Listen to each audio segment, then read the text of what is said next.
Welcome to NC Wine Snobs as we savor the world one sip at a time.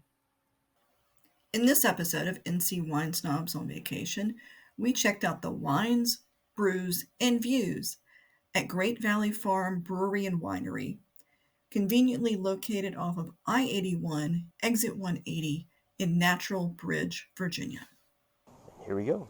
Great Valley Wine and beer. Oh, Great Valley Farm and Winery Vineyard. We'll get the official name out there. So what we've got today is two tastings that we're going to run through. We've got 4 wines and we've got 4 beers. And so, let's get to it. Okay. Wine first? Sure, wine Okay. first. So Chardonnay. Yeah, so actually it's Gruner Veltliner, a 2020.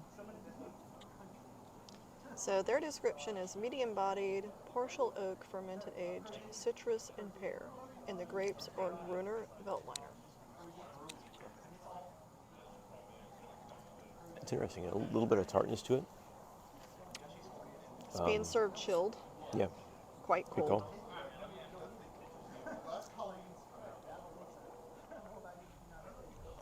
Very smooth. Grassy notes, a little bit of lemon maybe. I can buy their description of the pear in there too.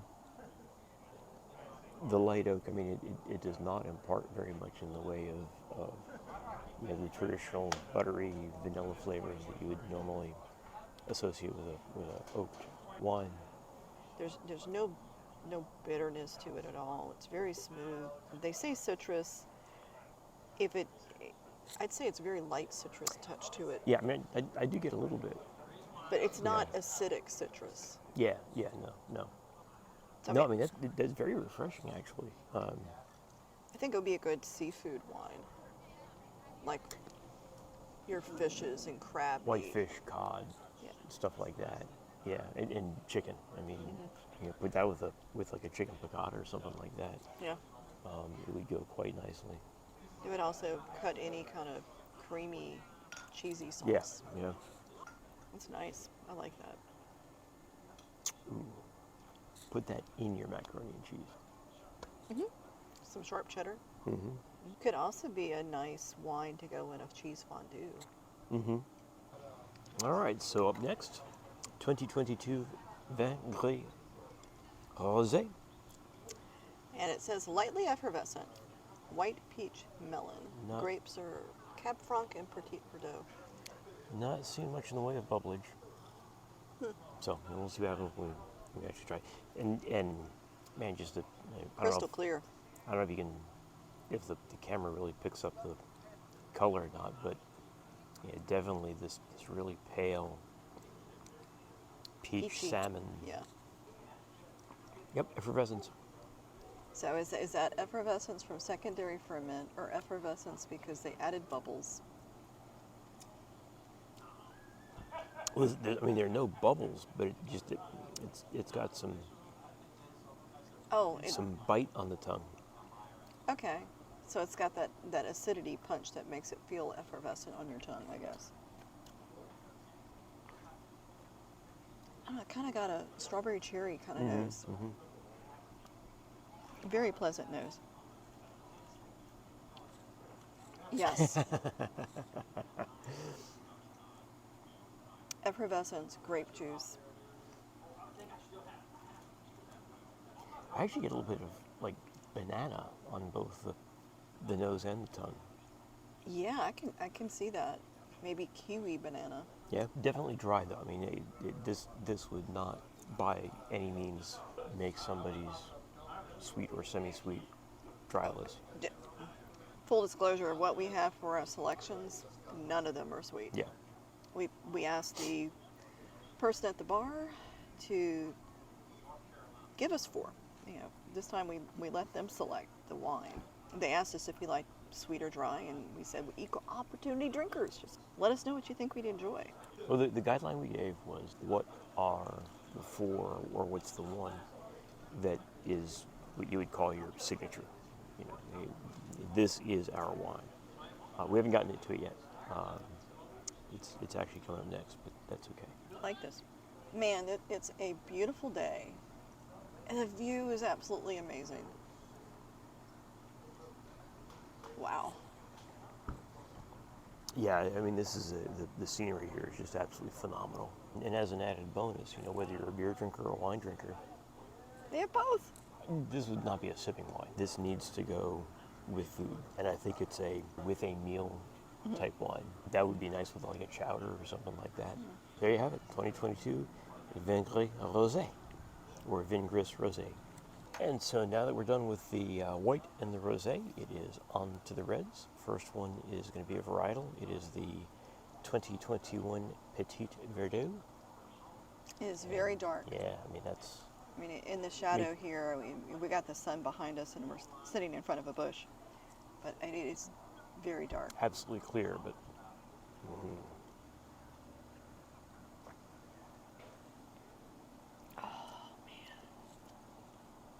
I want perfume that smells like this smells.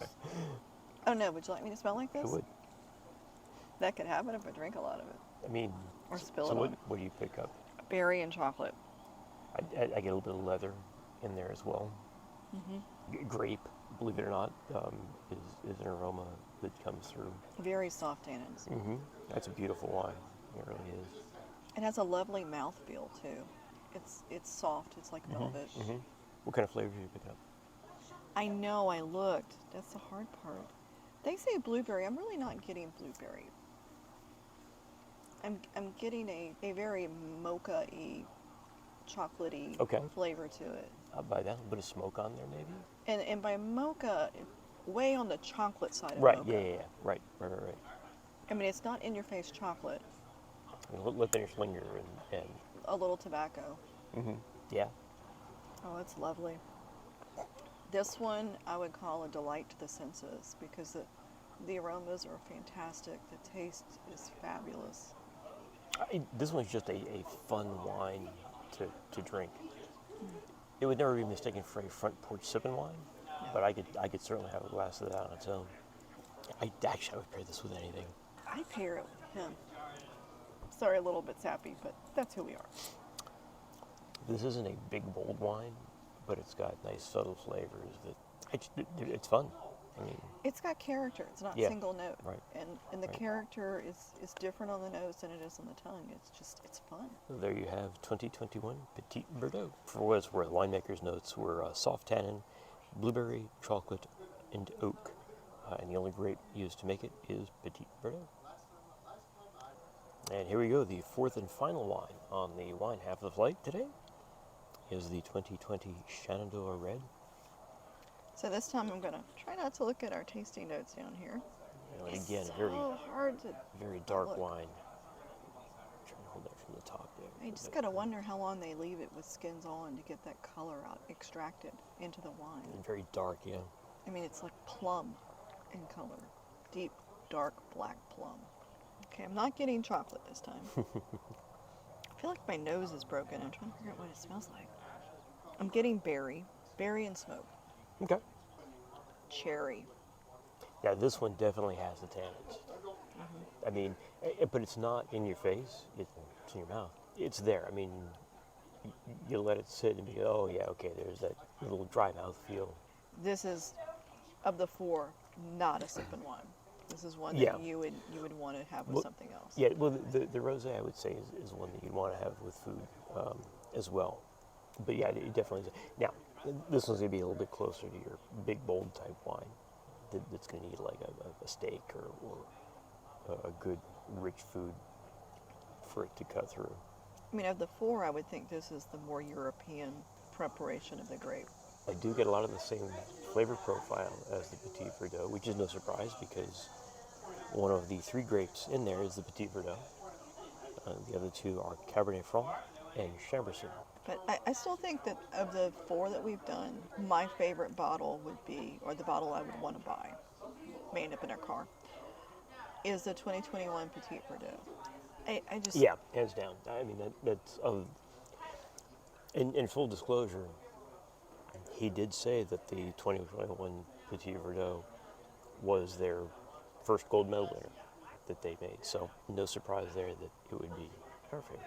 And all four have a place in a wine rack. And And in a glass, and for that matter. yeah, if budget were no object, which budgets are objects for us, I could easily go with any of those four bottles. But to pick one, the Petit Verdot is the winner. I think it has a little more character than the Shenandoah Yeah, Red. definitely. Yeah, definitely. No, if someone served me a glass of any of these, I would not be disappointed. And yes, the wine snobs have been disappointed in wines. If you've been watching our videos for a while, you may think, do they ever find anything they don't like? We do. And now we are here for the beer. So this particular location, where we're at, Great Valley, they have both beer and wine. And we're limiting ourselves to 4 of each, which is hard. Yeah. We'll see. So the first one up on the beer is a Belgian triple, and we're starting with this one because it's 10%. So here's the Belgian triple. A lot of caramel and a little fruitiness. Definitely get some malt. Not very hoppy. Smells like beer. I like that. That's nice. A plate of bratwurst and sauerkraut and that beer. Bananas Foster is what that. I get a. Well, and what I mean by that is a little bit of banana flavor, a little bit of like this spice. caramel type flavor. Make no mistake, that the beer does not taste like Bananas Foster. I can get that caramelized sugar of Bananas Foster out of it. Yeah. And the esters of the banana. Yep. Yep. That's nice. And that's one that it can get you in trouble. It's uncanny. I think he says it. I mean, it is really good. Banana bread.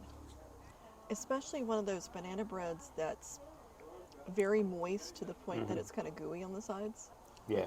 Wow, that is super drinkable. Dangerously drinkable. Yeah. I mean, that.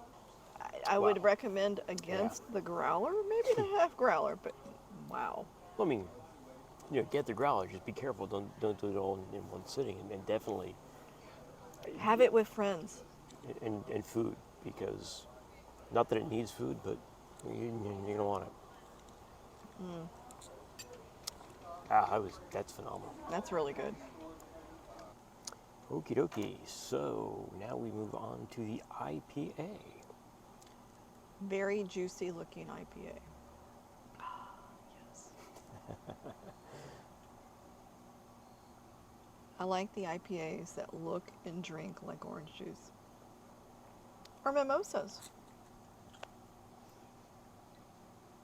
Or beer mimosas. Oh, that's nice. You're going to like that. It doesn't have a super hard IPA punch, though. But it is juicy. Yeah, you get that. I mean, aroma screams grapefruit. Actually, it's more orangey. It's more tangerine. It's not very much grapefruit. At least in my opinion. Smell? Oh, yeah. I guess the aroma Okay. is grapefruit. It doesn't come across it. If it's a grapefruit, it's sweet grapefruit. Yeah, it's got a nice hop bitterness to it. So the wine snobs are also gardeners, or at least I am. And we have tried to grow hops once upon a time. I think we need to try again. Because we Yeah. have dabbled in making our own beer That's nice. with kids. It's a very drinkable IPA. Very much so. Yep. Yeah, again, one that doesn't necessarily have to have food to go with it. Yeah, it definitely has the orange juice. I think it's refreshing enough to be a lawnmower beer. Ice cold. Yeah, I mean, it's not. A little bit on the heavy side. Yeah, I was gonna say, it's not a very light beer at all. Flavor refreshing, yeah, as opposed to being, say, thirst quenching type refreshing, right? So, yeah, this is really nice. I like that. So I guess what we're trying to say is, if you do visit here, budget. All right, beer number 3, Hibiscus Wit, Very lightly pink. and crystal clear. Okay. aroma of barley wine. I'm not typically a fan of barley wine, so Yeah, but this doesn't have the alcohol punch of a barley wine. oh, it's a wit. It's got that funky yeast character to it. I think blindfolded, you could serve me up a wit and I would know. This is a good thing. This is not a bad thing. It's just a very distinctive flavor that's hard to describe. It's got a center of the tongue herbal essence to it. I mean, the aroma, I don't know if that would go barley wine. Kind of a funk to it. Mm-hmm. It's kind of nice, I almost think like it's a the farmhouse. yeast. Yeah. It's the wee beasties that are contributing this funness to this beer. That's very clean. Mm-hmm. A little bit of kind of fruitiness to it. Mm-hmm. I'm not getting much of the hibiscus.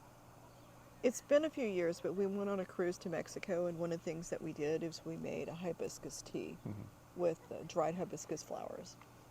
So I was kind of wondering how much hibiscus flower flavor this would have, and I'm not getting much. I'm definitely getting the yeast from the wit beer. I mean, maybe the hibiscus is sort of on the sides of the tongue, but it's not your initial flavor. The initial flavor is based off the yeast for the wit beer. I mean, very drinkable. Mm-hmm. But I think the other two had a lot more complex flavor profiles. The IPA has a lot more complex flavor profile, and the Belgian Triple had a lot more complex flavor profile. But it's good. I mean, on its own, that's a very good beer. Just don't expect a whole lot of hibiscus out of it. Coloring. It looks pretty. It's pink. Okay. So we were kind of all over the map, right? Usually we would probably have started with the wit and then, moved on from there. But what we wanted to do was, the first mistake we made was to pick 4 very flavorful beers off of their menu. That's my fault. And, so the last one we've got is the one that made her eyes light up the most as soon as she saw it. Is it a raspberry sour? Raspberry sour. Yeah, so here we go. Yeah, I mean, sours, he hooked me on sours for the style of beer to begin with. And raspberry is a flavor that I enjoy, but it's not a fruit that we have at home because of the seeds. Yeah. We don't care for eating the raspberries. I like the flavor. Don't care for the pips.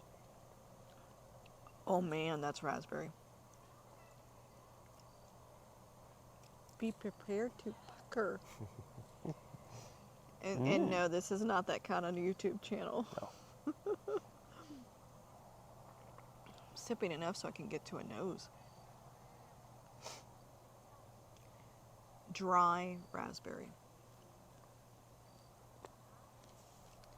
And the nose, I was struggling on the nose. I get a lot of raspberry on the nose. Okay. And just a hint of that kind of esters funk. Mm-hmm. I get raspberry puree. Not to be confused with the Prince song Raspberry Beret, but there you go. Puree, yeah. Yeah. You get that tart just right off the bat, and that raspberry just lingers. But it's not a super funky sour. Actually, I'm not getting a whole lot of sour out of it. It's a fruit ale almost instead of a sour. Yeah. I mean, if you don't care for sours, it might be worth giving this a shot. Mm-hmm. Oh, and where the other one was that clear pink, this one's very much a hazy pink, which again is not unpleasant. Mm-hmm. So overall, I'm happy with the 4 choices we made for both the beer and the wine. Yeah, no, Of the beers, my one bottle would be the Belgian triple. I really loved the yeah, complex nature. yeah, I like the caramel, I like the banana. My second would be the IPA. The wit was a wit. yeah, It yeah. was not a hibiscus wit. Yeah. It was a wit. And the raspberry is good. It really it's is, just yeah. not as sour as I would expect a sour to be. So yeah, if you're looking for a place in Virginia, Off of I-81, by the way. you're like 2 miles off of Interstate 81, so it's really nice near Lexington. Yeah, um, Great Valley Farm Brewery and Winery. Enjoy, especially the views along with the libations. Yeah, good times. If you enjoyed this video, be sure to hit that like button and subscribe to the channel with the notification bell turned on. We'll be releasing new content every Wednesday.